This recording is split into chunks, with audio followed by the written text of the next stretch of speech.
نحمده ونصلي على رسوله الكريم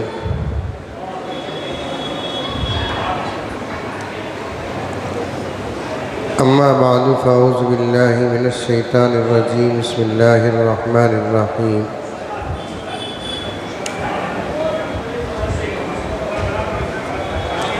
ومنهم من يقول ربنا آتنا في الدنيا حسنة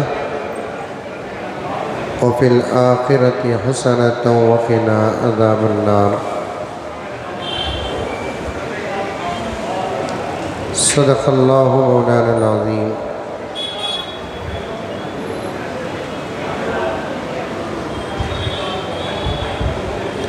اللهم صل على سيدنا نبينا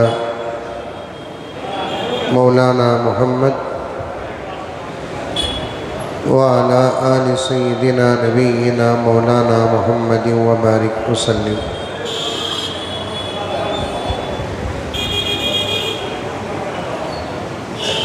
معزز سامعین،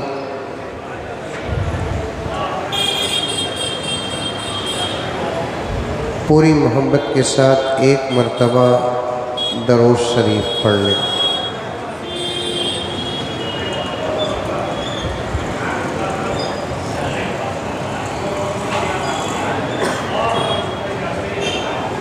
کل ہمارے سامنے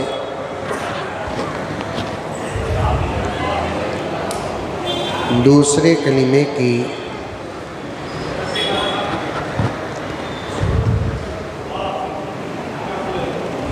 تفصیلی بات آ رہی تھی۔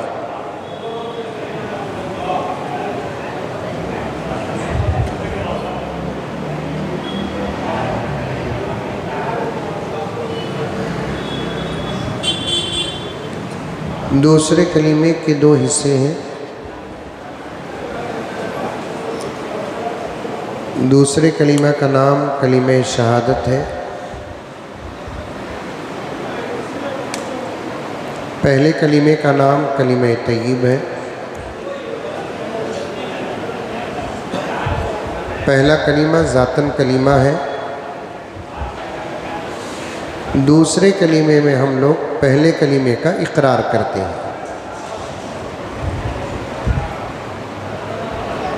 پہلے کلمے کی جو حقیقت ہے اس کی گواہی دیتے ہیں۔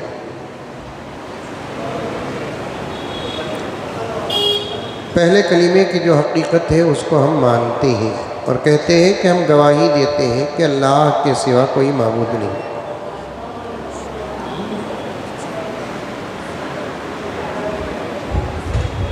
اور محمد صلی اللہ علیہ وسلم اللہ کے بندے اور اس کے رسول ہیں۔ پہلے کلمے کے جو دو حصے ہیں اس میں سے دوسرے حصے پر بات ہے۔ دوسرے حصے میں اللہ تبارک و تعالیٰ نے دو باتیں بتائی ہیں۔ ایک، محمد صلی اللہ علیہ وسلم اللہ کے بندے ہیں، اور دوسرا اللہ کے رسول ہیں۔ بندے کیوں ہیں اس کو سمجھانے کے لیے میں نے کل آپ کے سامنے عرض کیا تھا کہ میرے نبی صلی اللہ علیہ وسلم سے پہلے دنیا میں جتنے انبیاء آئے ان تمام انبیاء کی امتیں جو ہلاک ہوئی، ان کے ہلاک ہونے کے اسباب میں سے ایک سبب غلو ہے۔ کیا ہے؟ غلو۔ غلو کسے کہتے ہیں؟ کسی چیز کو یا کسی ذات کو حد سے زیادہ بڑھا چڑھا کر بات کرنا، ماننا۔ ایک آدمی کی جو حقیقت ہے اس حقیقت تک بات کرنے کی، تعریف کرنے کی اجازت ہے۔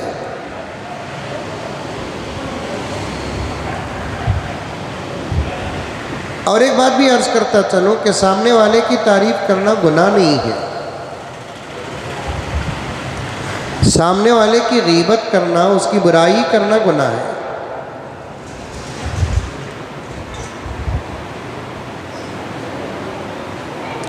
حکیم اختر صاحب رحمۃ اللہ علیہ یا غالباً حضرت مولانا شاہ ابرار الحق صاحب رحمۃ اللہ علیہ کے پاس ایک مرید آیا، آ کر کہنے لگا کہ حضرت لوگ میری بہت تعریف کرتے ہیں، مجھے غصہ آتا ہے، اللہ والوں کی اصلاح کا طریقہ بھی بڑا اچھا ہوتا ہے، بڑا عجیب ہوتا ہے۔ حضرت مولانا نے فرمایا غالباً حکیم اختر صاحب یا حضرت شاہ ابرار صاحب، اللہ کا شکر ادا کرو اور اللہ تعالیٰ سے دعا کرو کہ سامنے والا تمہارے بارے میں جو کہتا ہے اللہ تعالیٰ تم کو ویسا بنا دے، اور تمہیں غصہ کرنے کی کیا ضرورت ہے؟ کیا تم چاہتے ہو کہ زمانہ تمہاری برائی بیان کرے؟ کیا بہترین بات ہے، دیکھیے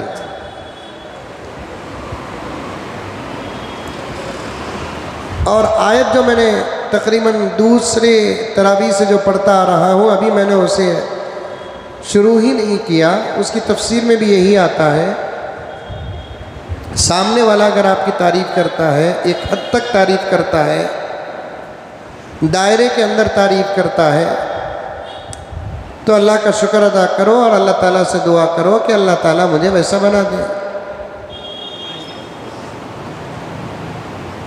امام ابو حنیفہ کی سیرت میں آتا ہے کہ امام ابو حنیفہ سے ایک عورت نے مسئلہ پوچھا، امام ابو حنیفہ نے کہا کہ مجھے معلوم نہیں، تو امام ابو حنیفہ کے سامنے اس عورت نے کہا کہ میں تم کو بہت بڑا عالم سمجھ رہی ہوں اور تم کو یہ اتنا مسئلہ معلوم نہیں۔ تو ایک بات کی غیرت نے حضرت امام ابو حنیفہ کو زمانے کا امام بنا دیا۔ کسی بزرگ کی سیرت میں آتا ہے کہ وہ جا رہے تھے تو ایک صاحب نے کہا وہ دیکھو اللہ کا بندہ کتنا ہے، اس کے بارے میں نے سنا ہے کہ زندگی میں کبھی تہجد نہیں چھوڑتا۔ بزرگ 5 وقت کی نماز پڑھتے تھے لیکن تہجد کبھی کبھی پڑھتے تھے، لیکن بولنے والے نے کیا کہا کہ کبھی زندگی میں تہجد نہیں چھوڑتے۔ تو انہوں نے اللہ سے دعا کی کہ اللہ یہ بندہ جو کہہ رہا ہے اس کے مطابق مجھے بنا دے۔ اس کے بعد تہجد کی ایسی پابندی کیے کہ موت کے دن تک تہجد نہیں چھوٹی۔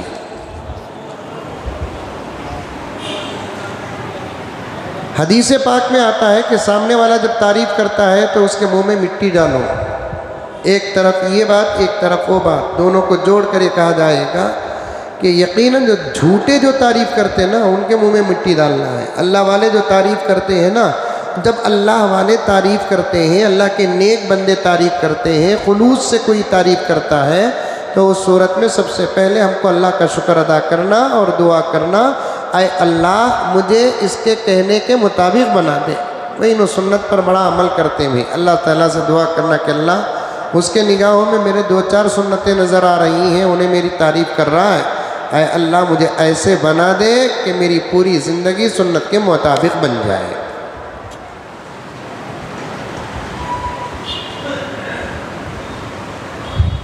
تعریف ایک حد تک کرنا ہے لیکن اتنی تعریف نہیں کرنا، اتنی تعریف نہیں کرنا جسے غلو کہتے ہیں۔ اللہ تعالیٰ دوسرے اہل کتاب سے کہا کہ یا اہل الکتاب لا تغلو فی دینکم، دین میں غلو مت کرو، اعمال میں غلو مت کرو، تمہارے اپنے بڑوں کی تعریف میں غلو مت کرو۔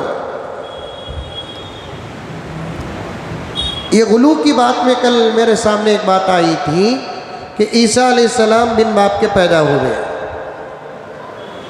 جوڑ رکھو، جوڑ سنو بھی، یاد بھی رکھو، بات جب پھیلتی ہے تو پھیلنے کی جوڑ کو سامنے رکھو۔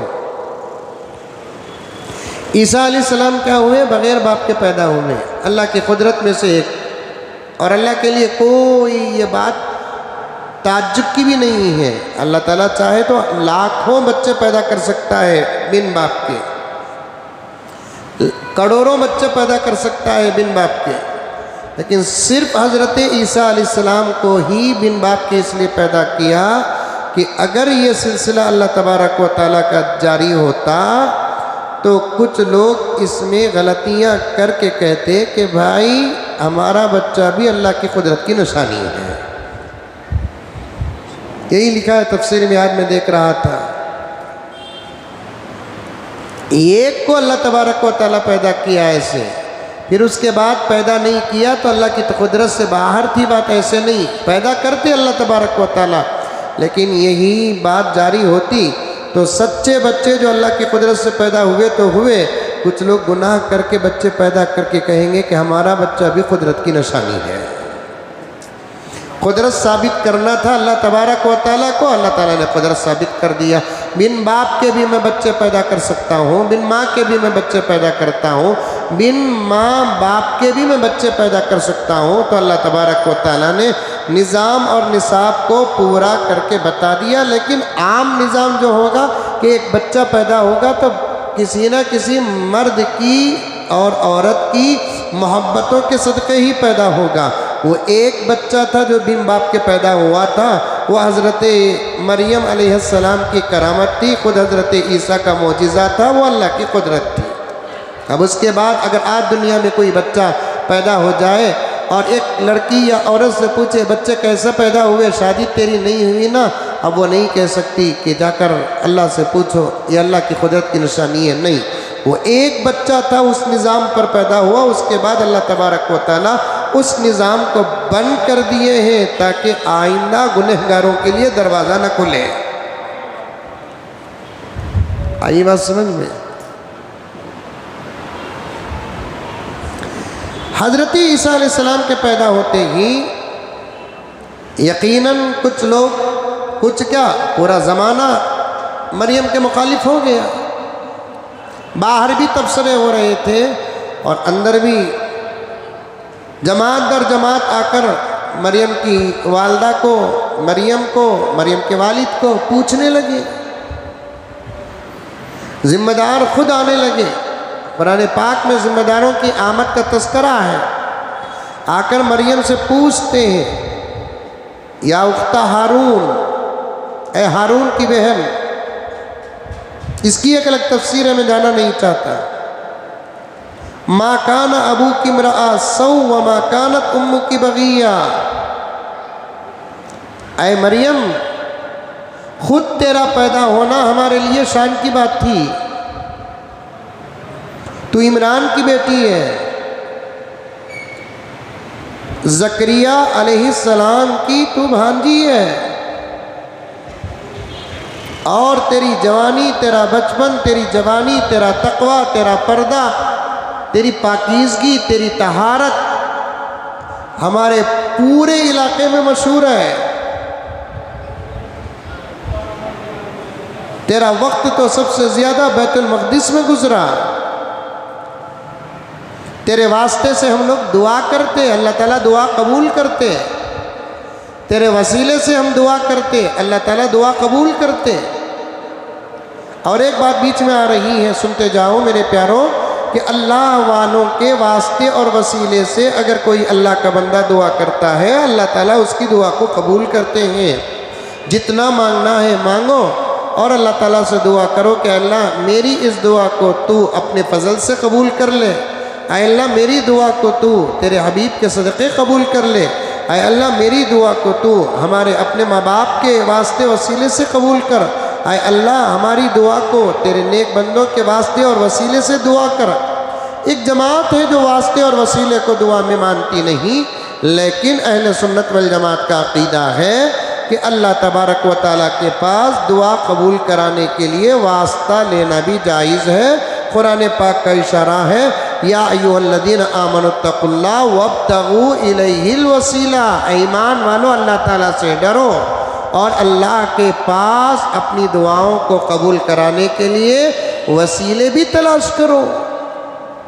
اور مریم علیہ السلام اتنی پاکیزہ، اتنی طاہرہ، اتنی نیک، اتنی خاشیہ، ہمیشہ ذکر ہی میں، ہمیشہ نماز ہی میں۔ اور حضرت مریم علیہ السلام کی ذمہ داری حضرت زکریا علیہ السلام کو ملی تھی، اور حضرت مریم بیت المقدس میں رہتی تھی، ایک کونا تھا، عورتوں کا علاقہ تھا، وہاں رہتی تھی۔ جب حضرت زکریا علیہ السلام باہر جاتے تو مریم کے کمرے کو تالا ڈال کر جاتے۔ یہاں علماء اکرام نے ایک بات لکھا ہے، عورت کتنی ہی پاکیزہ اچھی نیک صالحہ کیوں نہ ہو، بہت پوائنٹ کی بات بتا رہا ہوں سنو، عورت کتنی ہی نیک صالحہ پارسا متقیہ طاہرہ عالمہ حافظہ کیوں نہ ہو، لیکن احتیاط واجب ہے، احتیاط واجب، کیونکہ شیطان جب گمراہ کرنا چاہے تو ہزاروں لوگوں کا تقوی پھسل جاتا ہے۔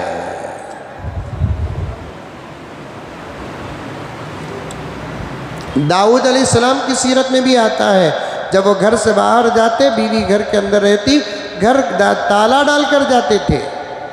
قصص الانبیاء کے اندر لکھی ہے بات۔ کسی نے داؤد سے پوچھا تمہاری بیوی پر تم کو شک ہے؟ میری بیوی پر مجھے شک نہیں ہے، باہر کے لوگوں پر بھروسہ نہیں ہے۔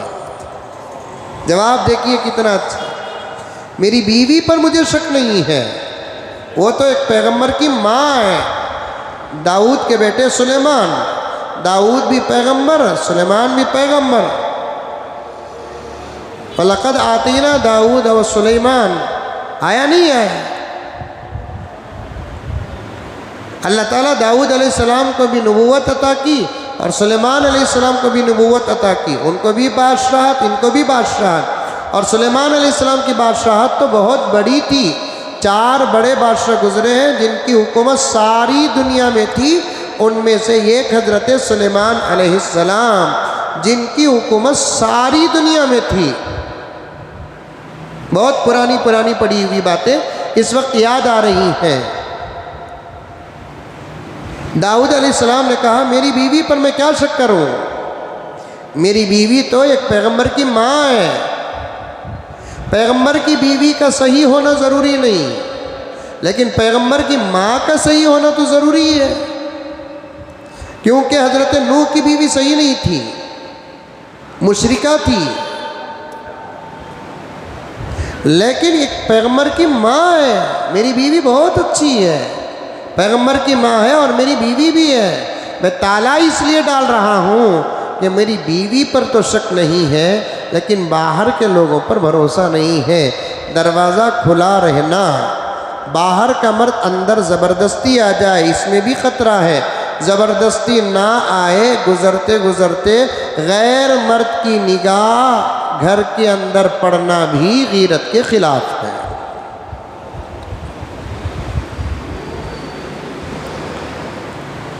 اس لیے جتنی احتیاط اپنے گھروں میں ہو سکے کرو۔ اب یہ باتیں عورتیں سنیں گے تو پھر وہ اپنے گھروں کے اندر بولیں گے مزمل صاحب تفسیر کے نام پر مردوں کو بھڑکا رہی۔ احتیاط کی بات کرنا، بھڑکنے کی بات نہیں، بھڑکانے کی بات نہیں، بھڑکاؤ بھاشن نہیں۔ ماں اور بہنوں سے کہنا چاہتا ہوں تمہاری عزت کی حفاظت ہی کی تو بات ہو رہی ہے۔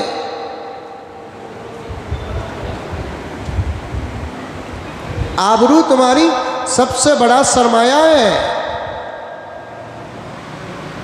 حضرت زکریا علیہ السلام جب مسجد سے باہر جاتے تو حضرت مریم کے کمرے میں تالا ڈال کر جاتے، کھانا لا کر دینے کی ذمہ داری زکریا علیہ السلام کی، توشہ واپس لے کر جاتے تھے زکریا علیہ السلام۔ ایک مرتبہ تالا ڈال دیے، ایک دن یا 2 دن بھول گئے، جب یاد آیا تو واپس آئے، جلدی جلدی آئے، ارے مریم بچی 2 دن سے کھانا کھائی نہیں، میں بھی بھول گیا، کیا ہے کہ کیا حالت ہے کہ بول کر فوراً تالا کھول کر دیکھے تو اندر زبردست تازے تازے پھل پھول رکھے ہوئے ہیں، زبردست تازے فروٹ۔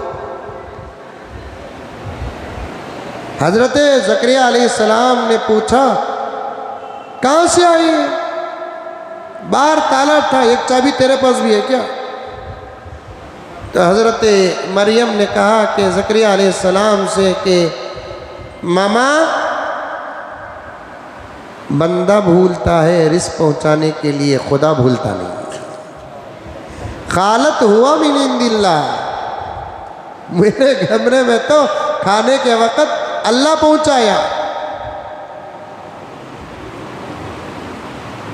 حضرت زکریا علیہ السلام کو بڑا تعجب ہوا، فوراً کمرے سے باہر آ کر دعا کرتے ہیں کہ اللہ بند کمرے میں رزق دینے کی طاقت جب تیرے پاس ہے، بڑھاپے میں اولاد دینے کی طاقت تیرے پاس کیسے نہیں ہوگی؟ میں شادی ہو کر بوڑھا ہو گیا، میری بیوی بوڑھی ہو گئی، اے اللہ جیسے تو بند کمرے میں رزق دینے کی طاقت رکھتا ہے، بڑھاپے میں بچے بھی دینے کی تیرے پاس طاقت رکھتا ہے، اے اللہ مجھے ایک بچہ عطا کر۔ مفسرین کرام فرماتے ہیں فوراً حضرت مریم کی کرامت اور خدا کی قدرت کو دیکھ کر دعا کرتے ہیں، اللہ دعا قبول کرتے ہیں، تو حضرت زکریا کو بڑھاپے میں بیٹا عطا فرماتے ہیں، اور وہ بیٹا وہ بھی نبی بنا جن کا نام حضرت یحییٰ۔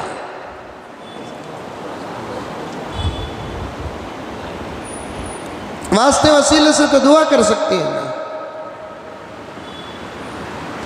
اب ایک جماعت جب آئی حضرت مریم کے پاس، آ کر کہنے لگی، بہت پوائنٹ کی بات بتا رہا ہوں، میرے موضوع سے بڑا گہرا تعلق ہے اس کا، کہ آ کر جماعت کہتی ہے کہ مریم تو اتنا بڑا کام، تو کہتی ہے کہ کسی لڑکے نے، آدمی نے تو دور کی بات، ولد غلام 2 لفظ آئے، چھوا تک نہیں، اور یہ بچہ؟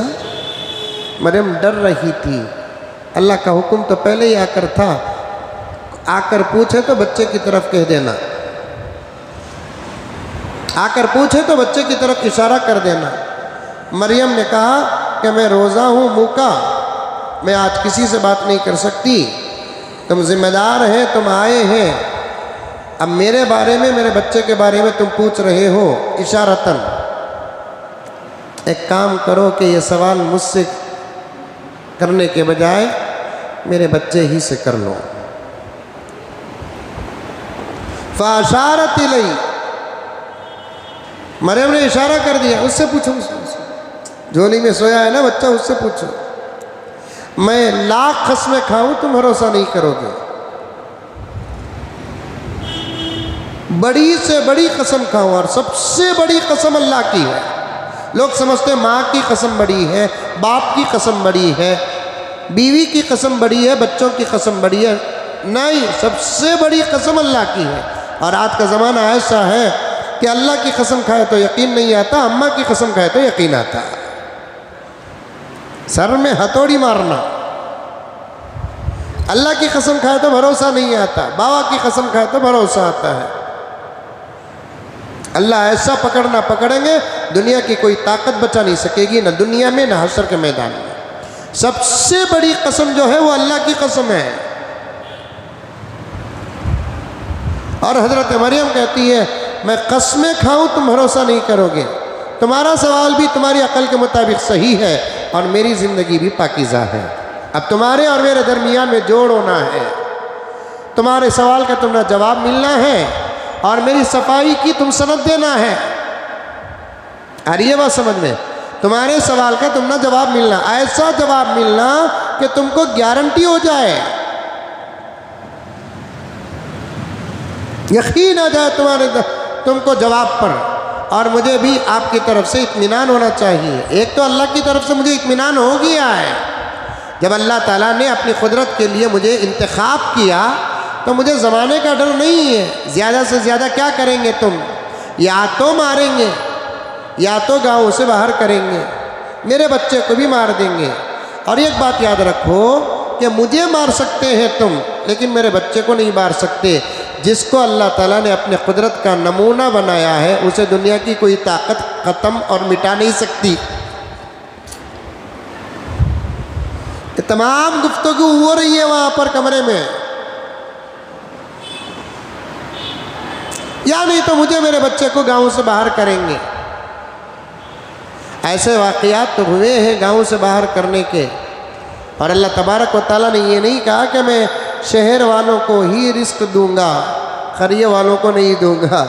رزق اللہ تعالیٰ پہنچانا چاہے تو کہیں بھی رزق پہنچا سکتا ہے۔ تمہیں کیا معلوم کہ مجھے بند کمرے میں دروازے میں رزق آتا تھا، اگر تم مجھے گاؤں سے بھگا دیے تو کیا اللہ کی طرف سے رزق نہیں آئے گا؟ لیکن تم کو تسلی ہونا ہے، تمہارے عقل کے مطابق تمہارا سوال صحیح ہے۔ شادی کے بغیر بچے پیدا ہونا عورت کے لیے بدنامی ہے، اور آج نہ اسے قدرت بول سکتے ہیں، آج اسے نہ کرامت بول سکتے ہیں، نہیں ہو سکتا۔ اب تمہارا سوال صحیح ہے، میری شادی نہیں ہوئی، میری زندگی کا ایک بہت بڑا حصہ بیت المقدس میں گزرا ہے، اور اللہ تبارک و تعالیٰ نے اپنی قدرت کے اظہار کے لیے میرا انتخاب کیا ہے۔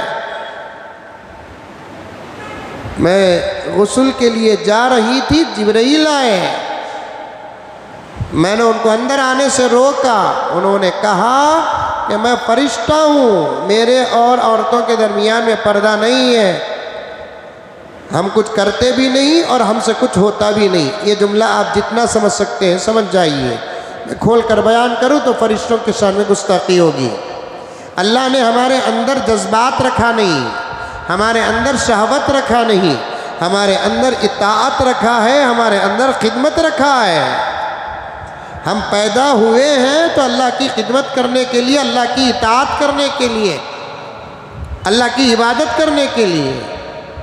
میں ایک مرد کی شکل لے کر آیا ہوں تو اس سے مریم تم ڈرو مت، میں اللہ تبارک و تعالیٰ کی طرف سے بشارت لے کر آیا ہوں کہ تم سے اب بچہ پیدا ہونے والا ہے۔ مریم نے جبرائیل سے بھی کہا میرے سے کیسے بچہ پیدا ہوگا، میری ابھی شادی ہی نہیں ہوئی ہے، ہوگا۔ قال کذالک، ایسا ہو کر رہے گا، اور اللہ کے لیے یہ کام بہت آسان ہے۔ اب ہوا، اسے میں کیا کروں؟ اللہ کی قدرت کو روکنے کی کہاں ہے میرے پاس طاقت؟ میں انکار کیسے کر سکتی ہوں؟ اور ایک بات کہوں تو بھائی آپ لوگ بھی سنیں اور عورتیں بھی سنیں، اگر حضرت مریم چاہتی تو بچہ گرانے کی دوا بھی کھا سکتی تھی۔ آج کل چل رہا ہے نا، بچے گرانے کی دوائیں کھا رہے ہیں۔ بچے گرانے کی دوا کھانا خود بچوں کو ماں باپ قتل کرنے کے برابر ہے۔ ہمارا بچہ پیدا ہو گیا، اب 2-3-4 سال کا ہے، باہر شرارت کر رہا ہے، کوئی آ کر بچے کو مارتا ہے تو ہم تڑپ جاتے ہیں۔ باہر پیدا ہونے کے بعد 4-5 سال کا بچہ جو ایک تھپڑ برداشت کر سکتا ہے، سب کچھ کر سکتا ہے، مارتے ہیں تو ہم تڑپ جاتے ہیں۔ دوا کھانا پیٹ کے اندر بچے کو مارنے کے برابر ہے۔ قرآن پاک میں صاف آیا وَلَا تَقْتُلُوا أَوْلَادَكُمْ مِنْ إِمْلَاقٍ وَلَا تَقْتُلُوا أَوْلَادَكُمْ خَشْيَةَ إِمْلَاقٍ، کسی بھی خوف کی وجہ سے بچے زیادہ ہو جائیں گے، گھر چھوٹا ہو جائے گا، بچے زیادہ ہو جائیں گے، پالنا مشکل ہو جائے گا، ان تمام خیالات سے تم اپنے بچوں کو پیٹ کے اندر مت مارو۔ یہ قتل کے برابر، باہر پیدا ہونے کے بعد مارنا بھی قتل ہے، پیدا ہونے سے پہلے پیٹ کے اندر مارنا بھی قتل ہے۔ آج کی سائنس صاف صاف کہہ رہی ہے وہ بات جو 1450 سال پہلے پیارے آقا، سب کہہ دو حضرت محمد مصطفیٰ صلی اللہ علیہ وسلم نے بیان کیا۔ قرآن نے کہا کہ اباشن کی جو گولیاں کھاتے ہیں یا انجیکشن لیتے ہیں، پیٹ کے اندر بچہ روتا بھی ہے، تڑپتا بھی ہے، اسے تکلیف تک ہوتی ہے، اور وہ ایک چھوٹا سا قطرہ کچھ شکل خون کا مضبوط ٹکڑا بن جاتا ہے۔ دوا کھانے کے بعد جب وہ ٹوٹتا ہے تو پھر اسے تکلیف ہوتی ہے، تکلیف ہوتی ہے، تکلیف ہوتی ہے۔ اور میں تو کہتا ہوں اباشن کی گولیاں بننے والی فیکٹریاں یہ بھی تو دہشت گردی کے اڈے ہیں۔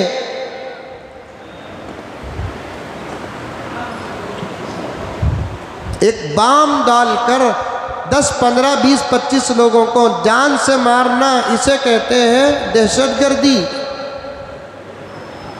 ٹیررزم۔ تو پھر دوا کھا کر پیٹ کے اندر بچے کو مارنا، یہ کون سی انسانیت ہے؟ یہ بھی تو دہشت گردی ہے۔ بات جب اللہ کی طرف سے حضرت مریم کو آ گئی، حضرت مریم نے اس پر راضی ہو گیا، جب اللہ نے اپنی قدرت کے لیے میرا انتخاب کیا ہے تو مجھے دنیا میں میرا اللہ مجھے ذلیل نہیں کرے گا، میں رسوا نہیں ہوں گی، تھوڑی دیر کے لیے امتحانات کی گھڑیاں ضرور آئیں گی، اس کے بعد قیامت تک چرچے میرے ہوتے رہیں گے، تذکرے میرے ہوتے رہیں گے۔ اور اللہ تبارک و تعالیٰ نے اس خیال کو مریم کے ایسے قبول کیا کہ قیامت تک حضرت مریم کی زندگی کے تذکرے بازاروں میں نہیں، قرآن میں ہو رہے ہیں، نماز میں ہو رہے ہیں۔ وہ آیتیں جو حضرت مریم علیہ السلام کے زندگی کے متعلق نازل ہوئی ہیں، اسے علماء اور ائمہ نماز میں پڑھتے ہیں تو ان کی زندگی کا تذکرہ ہو رہا ہے۔ اللہ نے جب مجھے قدرت کے لیے انتخاب کیا ہے تو میں امتحانات سے گزروں گی تو ضرور، لیکن آئندہ چل کر انشاءاللہ تعالی وبفضل اللہ زمانے میں تذکرے میرے ہی ہوں گے۔ اب ذمہ داروں کو مریم نے کہا تمہارا آنا بھی صحیح ہے، پوچھنا بھی صحیح ہے، میں کسے کب جواب دیتی رہوں؟ اور آج اللہ کی طرف سے مجھے حکم آیا کہ منہ کا روزہ رکھو، اب میں کسی سے بات نہیں کر سکتی، اور پھر میں کل آپ کو بلاؤں تو پھر کل بھی مجھے جواب دینا پڑے گا، اور ایسا جواب میں دے نہیں سکتی، اور مجھے ایسا جواب دینا ہے کہ آج کے بعد سے آپ کا سوال ختم ہو جائے، اور ایسا جواب اگر آپ کو ملنا ہے تو تم میرے بارے میں، میرے سے میرے بچے کے بارے میں نہیں، پوائنٹ سنو، میرے سے میرے بچے کے بارے میں نہیں، میرے بچے سے میرے بارے میں جا کر خود میرے بچے سے پوچھ لو۔ کیا ہے دیکھیے، تفسیری بات ہے، میرے بچے کے بارے میں میرے سے پوچھنا آسان ہے، لیکن میرے بارے میں میرے بچے سے پوچھنا یقیناً مشکل کی بات ہے۔ بچے کے بارے میں میرے سے پوچھیں گے تو جواب آئے گا لیکن اطمینان نہیں ہوگا، میرے بارے میں میرے بچے سے پوچھو، جواب آئے گا، اطمینان بھی ہوگا۔ سیدھے گاؤں والے پہلے بولتے ہیں کیف نکلم من کان فی المہد صبیا، مریم کچھ تو عقل ہے کہ ہم جا کر اس سے کیسے بات کریں جو جھولے میں سو رہا ہے۔ تو حضرت مریم نے کہا جاؤ، یہ میری طرف سے نہیں، مجھے اللہ کی طرف سے حکم آیا، تمہیں آئے تو بچے کی طرف بھیجو بول کر۔ تو اب گاؤں والے بچے کی طرف جا کر چلو بھی ایک اچھی عورت ہے، نیک ماں باپ کی بچی ہے، نہ اس کے ماں باپ سے کوئی غلطی ہوئی ہے، نہ ہم نے کبھی مریم کو ادھر ادھر کھڑتے ہوئے دیکھا ہے، وسیلے و واسطے سے دعا کرے تو ہماری دعائیں قبول ہو رہی ہیں، چلو اب بولتی ہے تو ذرا جا کر ہم پوچھ لیں گے بچے سے۔ تو حضرت مریم جب جا کر بچے سے، مریم کے پاس آئی ہوئی جماعت جب جا کر بچے سے پوچھتی ہے تو تم کون ہو، تمہارے باپ کون ہے، کیا تمہاری ماں سے کوئی غلطی ہوئی ہے، فلاں ہے فلاں ہے فلاں ہے، تو سوال کا جواب حضرت عیسیٰ علیہ السلام دیتے ہیں۔ قرآن کی آیت بن گئی قال انی عبداللہ، میں اللہ کا بندہ ہوں، اللہ کی قدرت کی نشانی ہوں، میری ماں سے کوئی غلطی نہیں ہوئی، میری ماں طاہرہ تھی، طاہرہ ہے، پاکیزہ تھی، پاکیزہ ہے، میں اللہ کی قدرت کا نمونہ ہوں۔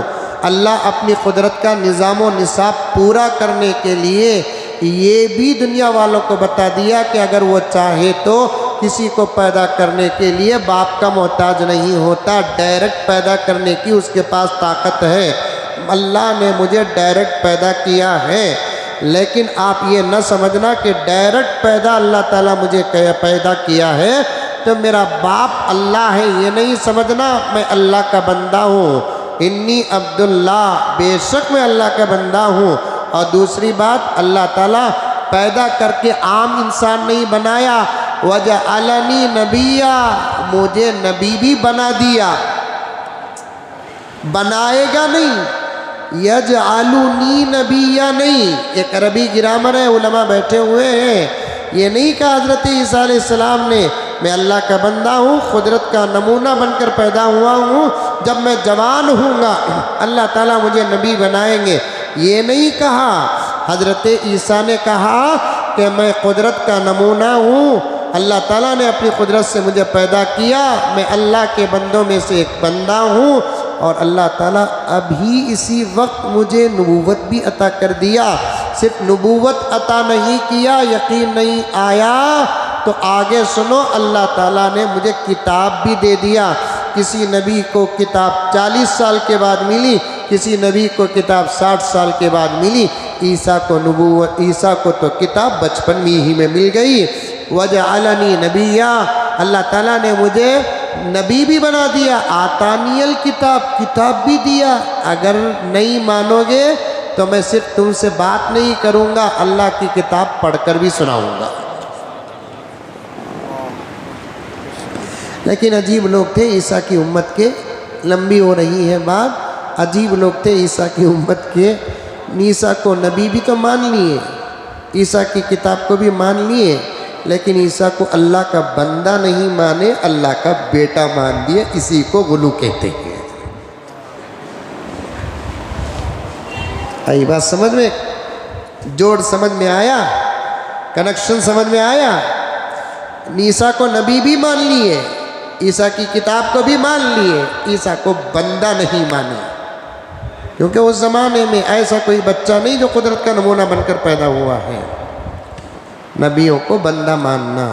دوم کلیمے میں یہی بات ہے، میرے نبی بہت اعلیٰ و اولیٰ ہے، افضل و اکمل ہے، اجمل و احسن ہے، وجہ تخلیق کائنات ہے، لولا کا لما خلقت الافلاق کے آپ ہی مصداق ہیں۔ میرے نبی نہ ہوتے تو کوئی چیز نہ ہوتی۔ اتنی بڑی فضیلتیں اور اتنی زیادہ فضیلتیں، اتنا بڑا مقام محمود تک اللہ تعالیٰ عطا کیا ہے، اس کے باوجود میرے نبی اللہ کے بندے ہی ہیں۔ وَأَشْهَدُ أَنَّ مُحَمَّدًا عَبْدُهُ، ہم گواہی دیتے ہیں کہ محمد صلی اللہ علیہ وسلم اتنی فضیلتوں کے باوجود اللہ کے پارٹنر نہیں ہیں، بلکہ اللہ کے بندے ہیں۔ عبدہ و رسولہ، اور وہ رسولہ کے بارے میں کل انشاءاللہ تعالی آپ کے سامنے بات آ جائے گی۔ اللہ تعالی ہم تمام کو عمل کی توفیق عطا فرمائے۔